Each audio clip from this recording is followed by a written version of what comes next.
গরমের গাদা বর্তমানে কিন্তু প্রচুর নার্সারিতে আপনারা পেয়ে যাবেন। আর এই গাছগুলি নার্সারি থেকে কেনার সময় কোন গাছ নেবেন সেটা একটা সবচেয়ে গুরুত্বপূর্ণ বিষয় রয়েছে। তারপরে কীভাবে মাটি মিশ্রণ তৈরি করে আপনি এই সমস্ত গাছগুলিকে লাগাবেন সেটা আরেকটি গুরুত্বপূর্ণ বিষয় রয়েছে।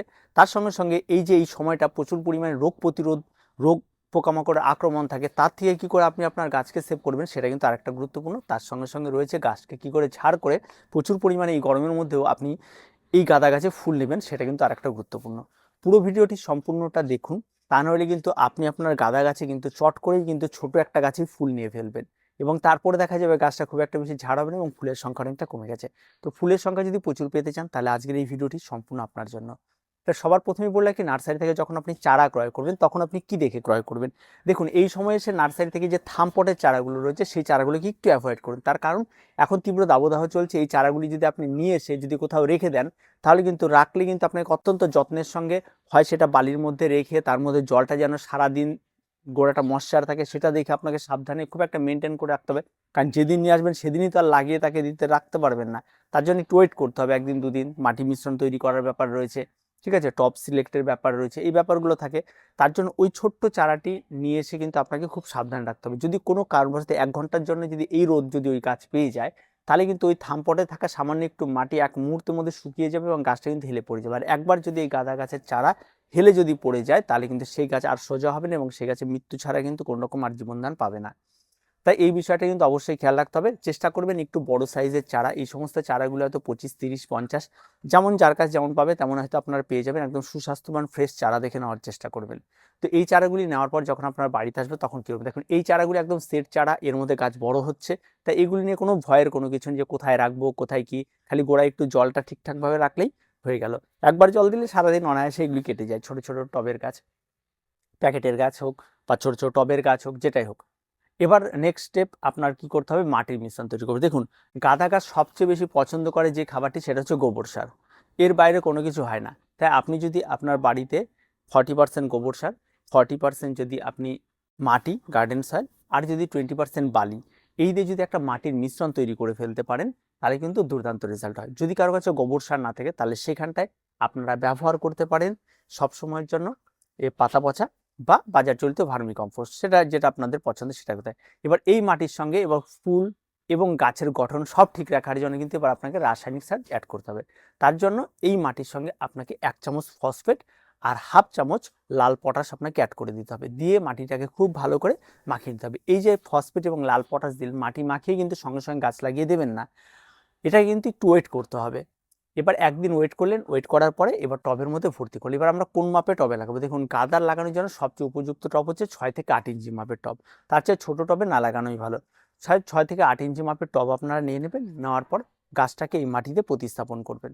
প্রতিস্থাপন করার পর আপনার যেটা কাজ থাকবে সেটা হচ্ছে গাছের মাথা এবং গাছকে হাইটটা দেখতে হবে কতটা রয়েছে, গাছের নিচ দিয়ে কোনো ব্রাঞ্চ বেরোচ্ছে কিনা সেটা দেখতে হবে।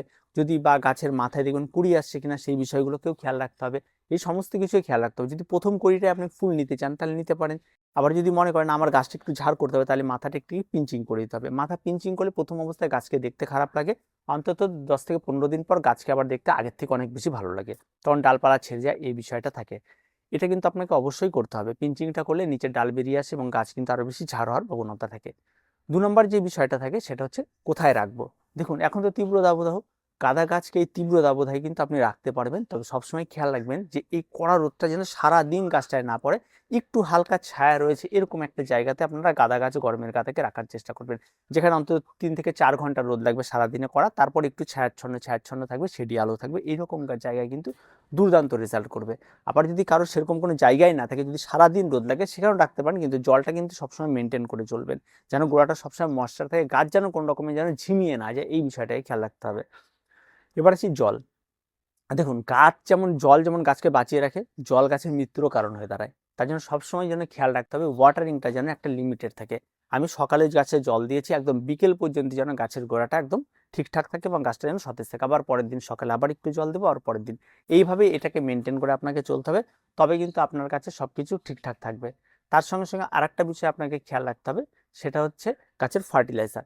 আমরা এই সময় এসে গাছে কি ফার্টিলাইজার ব্যবহার করি? দেখুন, গরমের গাছ আপনার কাছে যদি খোল পচা জল থাকে, পাতলা করে খোল পচা জল প্রতি 15 দিনে অন্তর একদিন করে ব্যবহার করুন, দুর্দান্ত রেজাল্ট পাবেন। যদি আপনার কাছে সবজি পচা জল থাকে, একদম পাতলা করে আপনি 15 দিনে একদিন ব্যবহার করুন, দুর্দান্ত রেজাল্ট পাবেন। যদি আপনার কাছে এই সমস্ত কোনো কিছু থাকে না, এনপিকে 15-15-15 রাসায়নিক খাবার, যেটা গাঁদা গাছের জন্য ভীষণ পছন্দের, তার মাঠের গাছে সবসময় এটাই ব্যবহার করা হয়, সেটাও আপনি 1 লিটার জলে 2 গ্রাম মতো গুলে নিয়ে সেটাকে আপনি প্রত্যেকটা গাছে 200 ml করে ব্যবহার করুন। এটাও ঠিক 15 দিনে একদিন। এটা চলতেই থাকবে, গাছে খাবারটা কন্টিনিউ করবেন, তার সঙ্গে সঙ্গে পিঞ্চিংটাকে কন্টিনিউ করবেন, গাছ খুব ভালো হবে। এবার পরবর্তীতে আসি রোগ পোকামাকড়। দেখুন, গরমের গাছ মানে কিন্তু রোগ পোকামাকড় একটা হাবি হবেই, এটা তো কনফার্ম। মাকড়ের আক্রমণ ঘটবে, কোনো সময় মিলিবাগের আক্রমণ ঘটবে, কোনো সময় দেখবেন ফুলের কড়ি এসছে, রাতের বেলা পোকা এসে খেয়ে গেছে। এই সমস্যাগুলি কিন্তু ফেস আপনাকে করতে হবে গরমের গাছে। আর তার জন্য আপনাকে নর্মাল, যদি বাড়িতে নিম তেল থাকে তাহলে নিয়মিত প্রতি সপ্তাহে আপনাকে একবার করে নিম তেলটা স্প্রে করতে হবে, তাহলে দেখবেন গাছ আরও সতেজ থাকবে। আর যদি না থাকে তাহলে আপনি বাজার চলতে একটা সুপার কিলার কিনে নিতে পারেন, 60 থেকে 70 টাকার মধ্যে পাওয়া যায়। সেটা আপনারা ক্রয় করে নিয়ে 1 লিটার জলে 2 ml গুলে নিয়ে এটাও গাছে স্প্রে করতে পারেন। তবে এগুলি কি খুব সামান্য লাগে, 1-2 গাছের জন্য এই সমস্ত ইউজ না করে আমার নিম তেল বা অন্য কোনো কিছু স্প্রে করা ভালো। আর একটা বিষয় যদি থাকে, সেটা হচ্ছে আপনি বাগানে মাঝে মধ্যে গাছটাকে একটু স্নান করিয়ে দেবেন, জল দিয়ে ভালো করে, প্লেন জল দিয়ে স্প্রে করে ভালো করে স্নান করিয়ে দেবেন, গাছকে একটু যত্নে রাখবেন। দেখবেন তাহলে রোগ পোকামাকড় অনেকটা দূরে চলে যায় এবং গাছে কিন্তু অতটা সমস্যা তৈরি কিন্তু হয় না এবং গাছ অনেকটা বেশি ভালো থাকবে। অন্যান্য রোগ ধরেছে এমন কোনো গাছের পাশে এই সমস্ত গাছগুলোকে রাখবেন না, গাছগুলোকে সবসময় আলাদা একটা রাখার চেষ্টা করবেন। এরা একাকিত্বই পছন্দ করে ভীষণ, তাই এদেরকে একটু আলাদা রাখবেন, তাহলে দেখবেন গাছ অনেক বেশি ভালো থাকবে। অন্যান্য গাছের সঙ্গে লাগিয়ে রাখলে কি হয়, রোগ সংক্রমণটা খুব তাড়াতাড়ি ঘটে গাঁদা গাছে। তো একটু আলাদা করে রাখবেন, 3টে হোক 4টে হোক, তাদেরকে অন্যান্য গাছ থেকে একটু আলাদা দূরে রাখবেন, তাহলে গাছ ভালো থাকবে। আর সবশেষে যেটা বলার সেটা হচ্ছে মেনটেনেন্স। আপনার কিন্তু অবশ্যই মেনটেনেন্সটা ভীষণ প্রয়োজন রয়েছে। আপনি যদি মেনটেনেন্স না করেন তাহলে কিন্তু কোনো গাছই ভালো হবে না। তাই আপনাকে সবসময় যেন গাছে পাতা পচলো কিনা, গাছের নিচের দিকে হলুদ হয়ে এলো কিনা, পুরোনো পাতাগুলি একটু ছেটে দেওয়া, গাছের উপরে শেপটা ঠিক আছে কিনা একটু কাটাই ছাড়াই করা, এই ছোটোখাটো মেনটেনেন্সগুলো আপনাকে করে যেতে হবে। তাহলে এই সমস্ত গাছগুলিকে অনেকদিন ফুল পাবেন। আর অনেকদিন ফুল পাওয়ার আর একটা টেকনিক হচ্ছে, একবার গাছে ফুল হয়ে গেলে আমরা কি করি, গাঁদা গাছের ক্ষেত্রে, ইস ফুলগুলো এত ফুটেছে, একটু খুব মায়া হয়, এই ফুলগুলো আমরা তুলি না, গাছেই রেখে দিই। ফলে কি হয়, গাছের যত খাবার এই ফুলগুলোর মধ্যে কন্টিনিউ হয়, তারপর ফুল কি হয়, এই গাছগুলো থেকে বীজে পরিণত হতে লাগিয়ে দেয়। ফলে কি হয়, নিচের থেকে আর নতুন করে কুড়ি বের হওয়ার সম্ভাবনাটাই কমে যায়। তাই গাঁদা গাছের ফুল আপনি একটা ম্যাচিওর হওয়ার পর অবশ্যই আপনাকে তুলে নিতে হবে। যত ফুল তুলবেন তত ডাল বেরোবে, তত কিন্তু হবে। আর যতবার ফুল তুলবেন গাছের গোড়ায় কিন্তু 1-2 বার করে চাপান বা খাবারটা কন্টিনিউ করে দিতে হবে, তাহলেই কিন্তু গাছ কিন্তু দুর্দান্ত পারফরমেন্স করবে এবং দেখার মতো গাছ হবে। তো এই ছোট ছোট টিপসগুলি আপনাদের দেওয়ার ছিল। আর তারপরে যদি কারো কোনো সমস্যা থাকে, কমেন্ট বক্স রয়েছে, অবশ্যই কমেন্ট করুন। দেখা হচ্ছে পরবর্তী ভিডিওতে। প্রত্যেকে ভালো থাকবেন, প্রত্যেকে সুস্থ থাকবেন, চ্যানেলটিকে সাবস্ক্রাইব করে রাখবেন।